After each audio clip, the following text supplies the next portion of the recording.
Welcome back. This video is going to be over Chapter 1. Chapter 1 deals with the very first inhabitants of North America and how they came into contact with Europeans as they explored over into the New World. So let's get started. About 15,000 to 20,000 years ago, depending on which historian wrote the history, uh, Asian peoples are going to start making their way across the Bering Strait over into North America.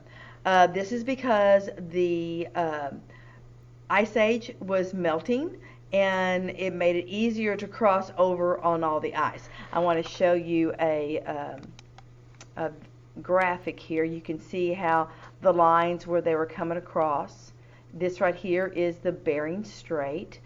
It was called Beringia at the time because it was a land bridge. But as the ice started to melt, it created a rise in the water in the oceans, and so it's now been covered over. So the Bering Strait is that little skinny neck of water that connects the Pacific Ocean to the Arctic Ocean. And so this is how right here how they came across, and over years and centuries they managed to migrate all the way down to the tip of South America. Uh, some of them, depending on where they decided to stop, their lifestyles, their what they ate, how they survived, what they lived in, all was dependent on basically where they went. So as you can see by this map, there's all kinds of different groups all over North America and into South America, as we'll find out later. Um, the uh, the ones that stayed up in this area, their dwellings are going to be mostly out of either ice or maybe even just logs and wood. They are a little more stationary up there, so they would have more stationary dwellings. The ones that go into this area in the middle of what is now the United States, these are the Plains Indians, and they are going to be more nomadic and very mobile. So their housing is going to be like teepees, things that they can move easily. Their food source is going to be hunting and gathering because there's not a lot of farming at the time there in the Great Lakes or in the Great Plains area. As they go further south, you're going to find some that are going to be agriculture, some that are going to be hunter-gatherers, some that are going to be both. You also have different forms of housing. Some are going to live in like cliff dwellings. Some are going to actually have caves. You have, as you get into Central America, South America, you're going to find these huge stone pyramids that they're going to make for their civilizations. Over on the eastern side of the United States, you're going to find that they're going to live in huts with thatched roofs and things of that nature. But what you're going to find in every situation, whether it is peoples who came over in 15, 20,000 years ago, or people who just came in this past week into the United States. People who migrate to different areas will take what they had before and adapt it to their new environment. So that is something that we're going to talk about all the way, from the earliest beginnings all the way till we get to, into the 8th, 19th, and 20th century, of how people will always adapt what they had to what the new environment is. Let me give you an example. In Texas, we are very fond of what we like to call Tex-Mex, which is, your enchiladas and your rice and beans and all that lovely, Hispanic food. But if you go further in, down into Mexico, you're going to find that the enchiladas that are over in Mexico taste a whole lot different than the enchiladas you're going to get at El Phoenix. It's because as people came from south up here, they took their traditions and their foods there and just adapted it to mix it in with the foods up here. And the same thing happens when people come over from Europe or come over from Asia, and we create a whole new thing by adapting our old customs to our new environment. Now, if you have already been into Blackboard and looked at the notes section in Blackboard, you may have found the notes outlined for this chapter and this time period. It's not really just for chapter 1. It's going to have a little bit of chapter 2 in it as well, but this is the note outline that you're going to find. And the first thing on the note outline has to do with all the explorers that came over from the different European countries. Starting in the late 1400s, the development of what's known as the lateen sail, that's Lateen, the lateen sail, is going to make it possible for sailors to be able to sail more at will and less at the mercy of the trade winds. So with a lateen sail, that's the triangle sail that you see on the front of a sailboat that is able to move with the wind. It's called tacking the wind. And so with better sails, they have a lot more mobility of getting from point A to point B whenever they want to, instead of waiting for the winds to blow the big square sails, because they didn't move very easily. And so with this, you're going to have a whole lot of explorers and adventurers wanting to see what else was out there. They're trying to find better trade routes. They're trying to find access to better goods and different items that they don't have where they're at. I don't know how many of you have ever had the opportunity to get outside the country or eaten food from outside the country, but if you go up to, if you eat food from England, you're going to find that it's not real spicy. It's in fact, it's not even really salty to a great degree. And so, but they found a connection with the Far East, and as the connection got stronger, they started bringing spices in from the Far East that made their food a whole different type of enjoyment. At one time, salt was very, very hard to come by. And so I don't know if you know people who, if they spill the salt, they take it and throw it over the shoulder. Well, that's because it was rare, and if they spilled the salt, that had to have been Satan making them do that, and so they were trying to get Satan off their shoulder. That's where that comes from. So they're trying to find trade routes. They're trying to find better products. And so as time goes by, Europeans are going to become more and more adventurous as they go around. The Portuguese are going to be the first to branch out. They're going to hug basically the coastline. They're going to go from Spain down around into around Africa. As you can see in this particular graphic here, you can see where Spain is here, and they're just going to go around this way. This is Vasco da Gama, and he is going around this way, because to go this way, you had to pay tribute to all these different groups to pass by their waters. Okay, and when you got over here, then you got onto the Silk Road. Well, the Silk Road could be extraordinarily dangerous. There were all kinds of bandits and thieves that would try and take what you had worked hard to either buy or taken to sell, and so it was quite dangerous. So they were looking for safer routes and easier routes to get over to the Far East. But as the Portuguese come around this way, they're going to find some commodities right through here that are going to be very, very attractive. They're going to find gold. They're going to, there's a reason why this is called the Gold Coast. They're going to find ivory, but they're also going to find slaves. And so it's going to be the Portuguese that are going to be the first to trade in slaves.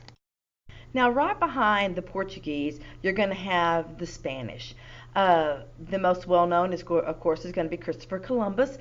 Columbus was not Spanish. He was Italian, born in Genoa, but he could not get the Italians to fund his expeditions, and so he is going to convince King Ferdinand and Queen Isabella of Spain to fund him trying to find a shorter way to get going westward to get to India and to the Far East.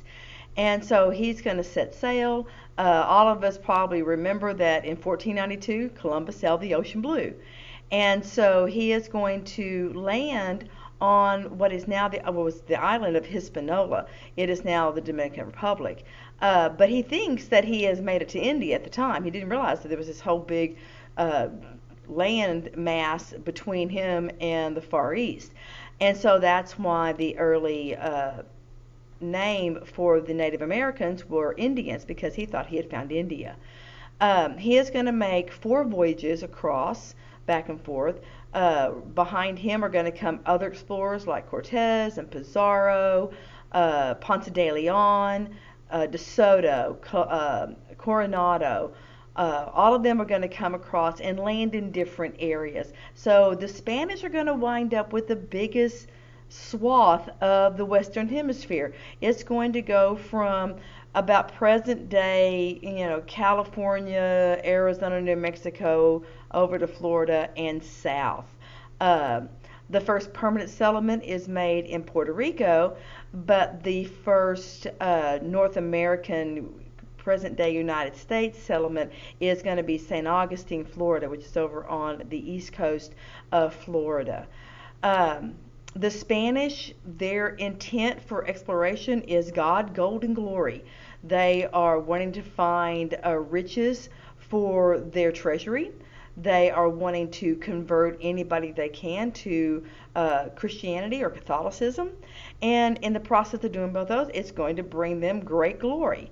The economic mindset back in this time period was called mercantilism.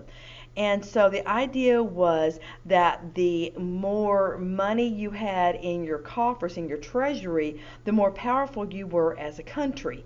And so the Spanish are not going to send a lot of people over here. They're going to send conquistadors, they're going to send priests and missionaries, but they're not going to send a whole lot of just individuals, because the more people you send, the more people you have to divide the treasure with. And so you're going to find that very few Spaniards will come over to the New World during this time period. You also have got the French that are going to send people over. Now, if you look at this map, and this is the map from your textbook, you can see all the different voyages going from Spain over this direction, and then down here, because you can see almost all of this down through here was conquered by Spain. But you also have got the French that are going to come over. There's going to be a few English that are going to come over. Of course, your Portuguese are mostly going to go this way. There are some Portuguese that are going to hit along the Brazilian coastline.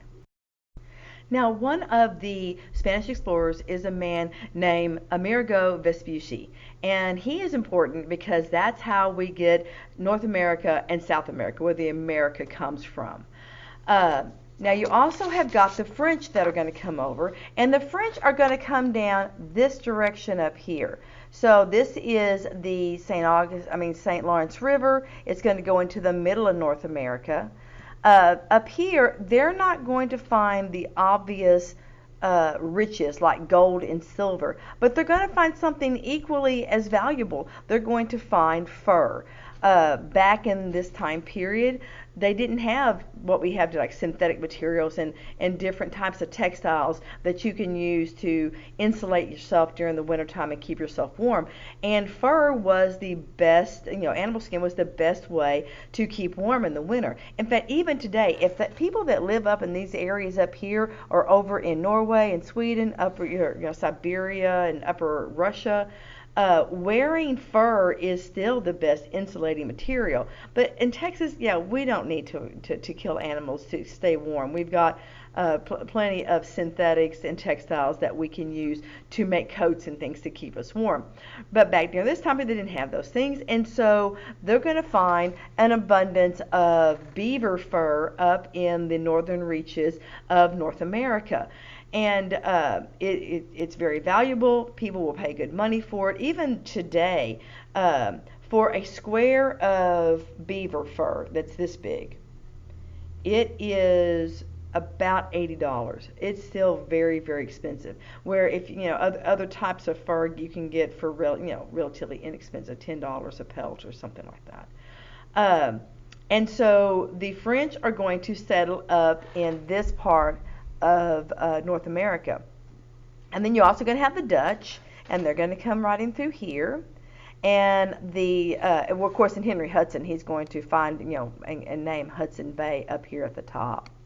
But Henry Hudson was also the one who found where where New York State is, and uh, New York City.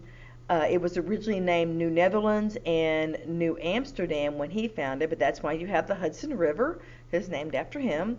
Uh, After he finds it and people start settling there, the Dutch are going to turn around and they're going to buy Manhattan, which is where most of New York City exists, from the Native Americans for about $26 in what is known as wampum. Wampum was their trading money that the Native Americans used. So it was beads and necklaces and shells, but that's what they used and what they found valuable as for their money. They did not place the same value on gold as the Europeans did.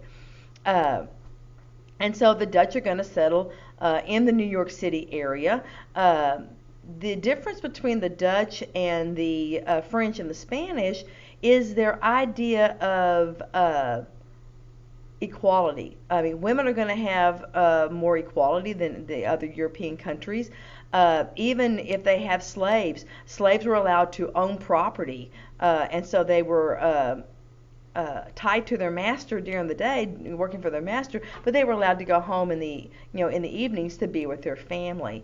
Uh, so the Dutch are going to settle around the New York City area. And then, of course, later on we have the English that are going to come over, and I'll get to them in a few minutes. Now, when the Europeans get here, they're going to find well-established Native American tribes all over the place. You're going to have a Cortez that is going to run into the Aztecs. The Aztecs had been here for centuries. They had defeated the Mayans who were before them. Pizarro in South America is the one who is going to find the Incas and the Incan Empire. Both the Aztecs and the Incas, as well as the Mayans, were pyramid builders, and they are still discovering extensive amounts of pyramids in the South American jungles. Uh, the the way that as the civilizations moved down from the ice age, you have got the mound builders that are going to be in the southern part of the United States around like the Mississippi area. You're going to have your hut and thatch roof type communities over on the eastern coast, like the Iroquois and the Algonquin, the Powhatans, the Mohawk. Over on the southwestern side, you've got the Hopi and the Zuni and the Pueblo Indians that live over there. And so they're going to run into these well-established Native American groups that they are going to come right in and say, "Oh, hi guys," and move them right over, conquer them as fast as they can. Uh, the Spanish are going to be the most brutal. They see these Native American groups as barbaric, especially the Aztecs, because they believed in human sacrifice. And so they are going to try and slaughter them or enslave them. Uh, because the Spanish find an abundant amount of gold and silver, then they are going to enslave as many Native American groups as they can to mine for them and dig up all of the lovely gold and silver so they can take it back to Spain. Uh, they're also going to try to Christianize them. The Native Americans are going to try to resist that at the beginning. Native Americans were animistic. They believed that the rocks and the air and the water all had a spirit, and that there was a great spirit above everything else. Um, but over time, they will acquiesce and say, okay, okay, we'll be a Christian. Now, did they really, in their heart of hearts, become Christians? Probably not. Uh, but you know how people will do certain things to preserve their family. When you have a group that is going to kill you or attack your family because you don't agree with them, then on the surface, yeah, you're going to say, yes, I got this. so that they don't hurt your family. And so a lot of Native Americans will say that they're Christians, so to preserve their own, selves and their families. Uh, the idea of the differences between what the Europeans thought and what the Native Americans thought as far as land ownership. Native Americans believed that land was there for everybody to use, but nobody owned it. And you have Europeans who based status and wealth and rank all on how much land you owned. And so it's going to create a conflict between the two groups as the Spanish basically work the Native Americans to death. Then that's why you're going to have African slaves brought over to replace the workforce that they have basically worked to death. The French, on the other hand, are going to need the Native Americans because trying to find live animals that run around everywhere is not always an easy thing to do. And if you've ever been up in the Rocky Mountains or over in the Great Plains, that's a lot of land. And so knowing where these animals congregate, they needed the Native Americans to help them out. And so you're going to find that the French are going to make friends with the Native Americans, and they're going to be trade partners, and they're going to have a much better relationship. So you're going to have the Spanish on this side that are extraordinarily brutal to the Native Americans, and you're going to have the French on this side that are going to be extraordinarily friendly with the Native Americans.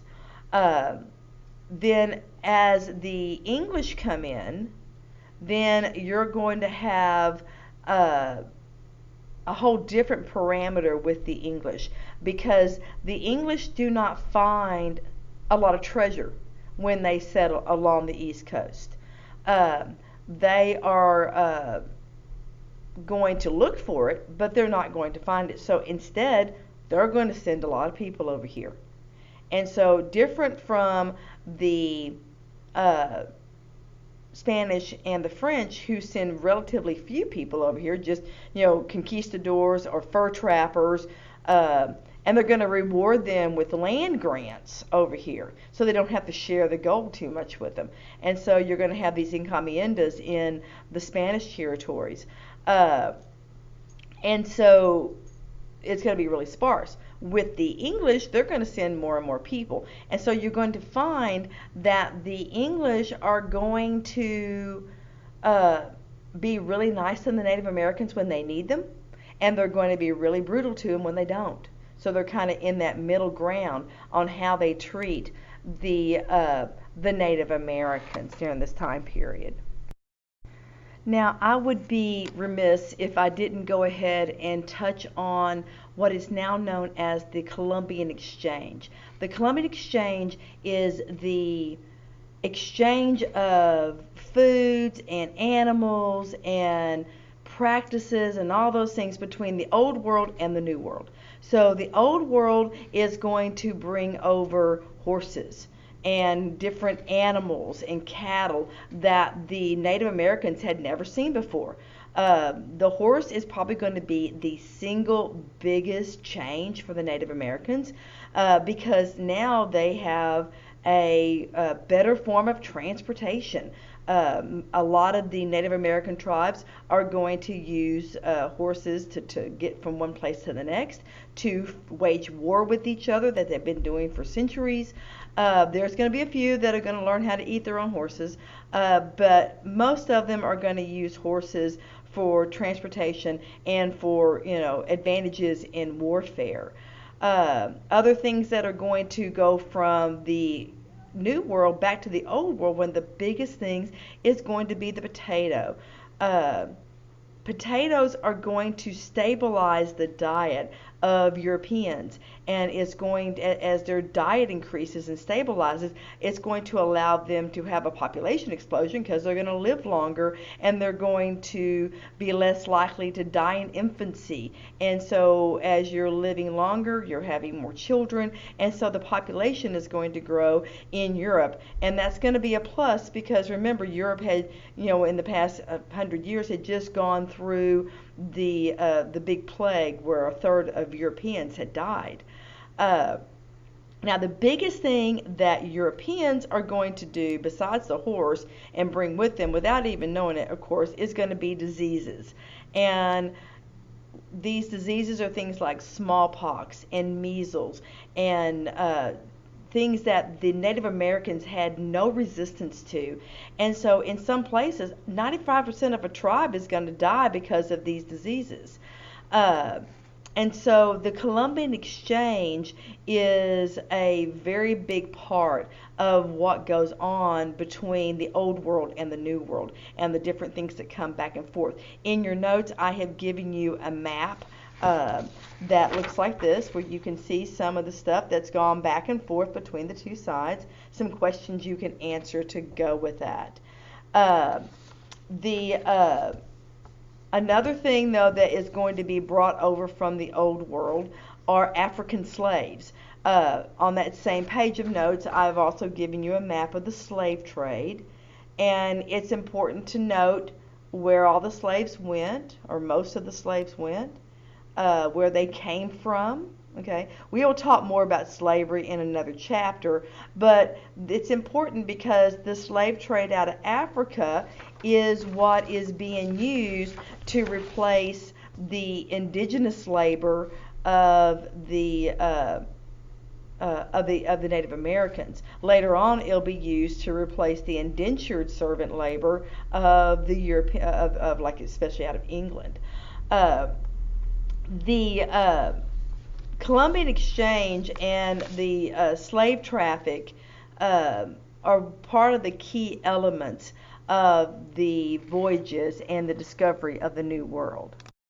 Now, as time goes on, when the Native Americans first saw the Europeans, they were going, "Hey, great trade partners, looking forward to this." But as time goes on and they get overpowered by the Europeans, then they are going to start resisting this incursion. I mean, yes, they were influenced by a change of religion, by the introduction of the horse. There was, different things that weren't quite so detrimental, but there were others where, they were coming in and just swiping their land. I mean, think about this. You're happy in your house, and somebody comes in, kicks you out, and starts living in your house. No one likes that. And so the Native Americans are going to start actively resisting the Europeans. And so there's going to be several conflicts that are going to happen. One of the most well-known that's also in your textbook is the Pueblo Revolt that happens over in the New Mexico area. You know how Cortez had defeated the Aztecs and had established what is now Mexico City. The Camino Real had been created, which is the major highway that was going from Mexico City northwest up into the areas like Arizona, because Cortez was looking for the 7 cities of gold.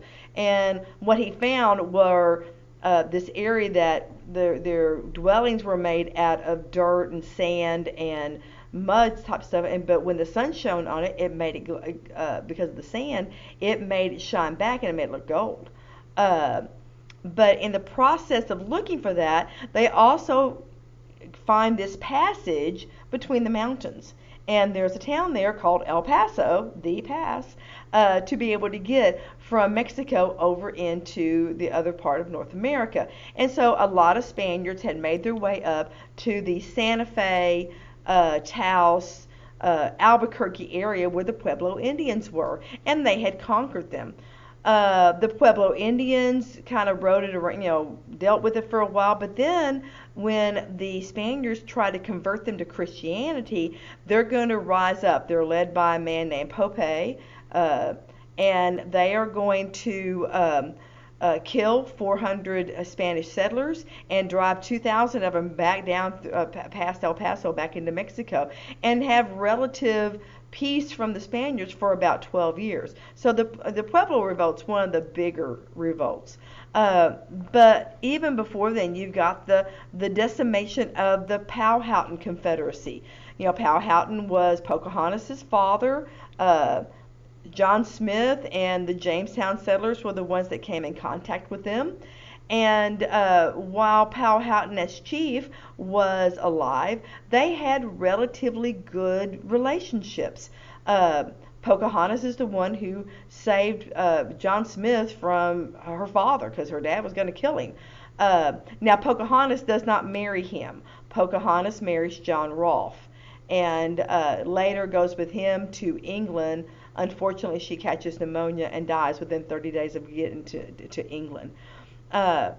But once Powhatan is gone, and more English settlers are taking over that area of what is known as the Chesapeake area of North America. So it's over there where Chesapeake Bay is. So it's the Virginia type area.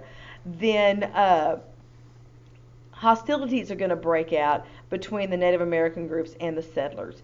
And so by the time we get to 1648, the Powhatan Confederacy is just about gone. You've also got the Pequot Wars. The Pequot tribe lived in Connecticut along the Mystic River. And the massacre at Mystic is where English settlers out of the Massachusetts Bay Colony are going to join up with tribes that are against the Pequots, and they're going to just devastate this village. They're going to kill as many men, women, and children as they can kill, and the rest of them, they're going to ship them off as slaves to the West Indies, which is your Caribbean area where your sugar plantations are. Now, the Pequots later on, they do survive in small little bit of time, then they kind of grow back.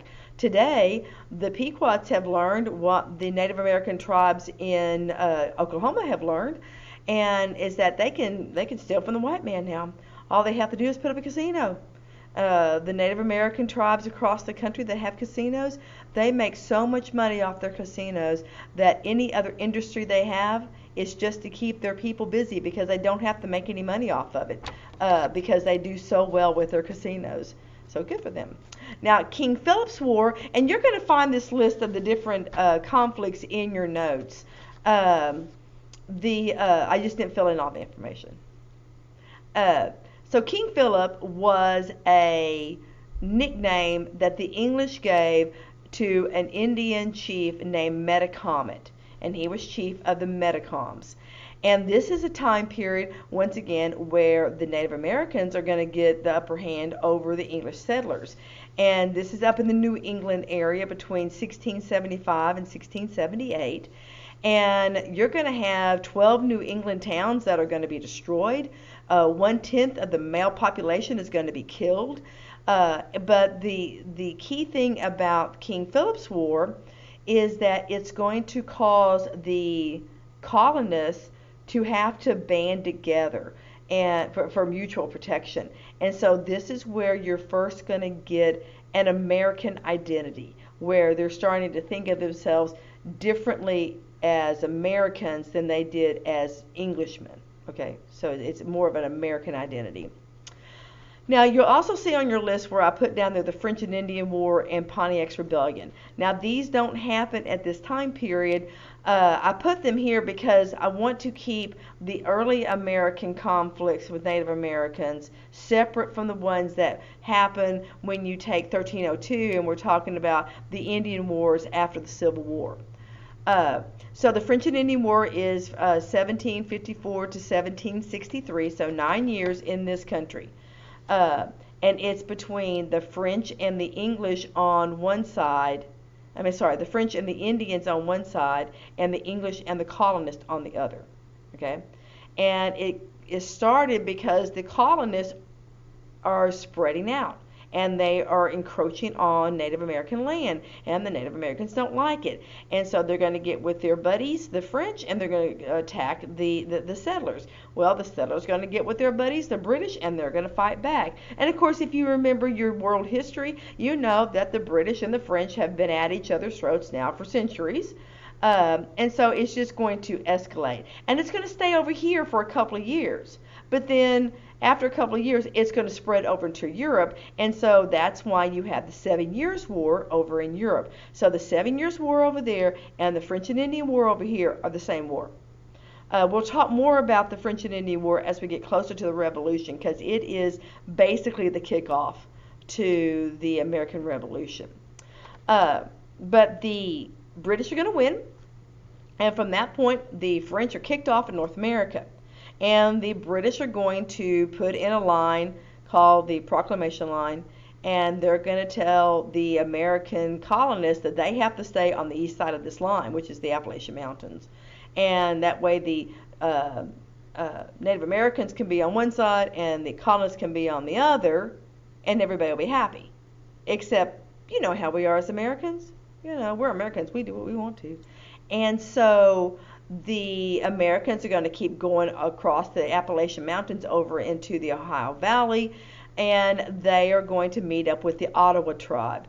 And the Ottawa tribe is led by a guy named Pontiac, a chief named Pontiac.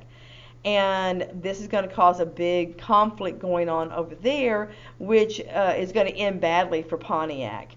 But it is, you know, another area where the Europeans, because they have better technology and better weapons, are going to be able to take advantage of the Native Americans that are here. Now that is basically your chapter 1 with a little bit of extra stuff thrown in for good measure. Next time we will be talking about chapter 2 and going into more details on English settlement along the eastern coastline of North America. So until next time, have a good one. Bye.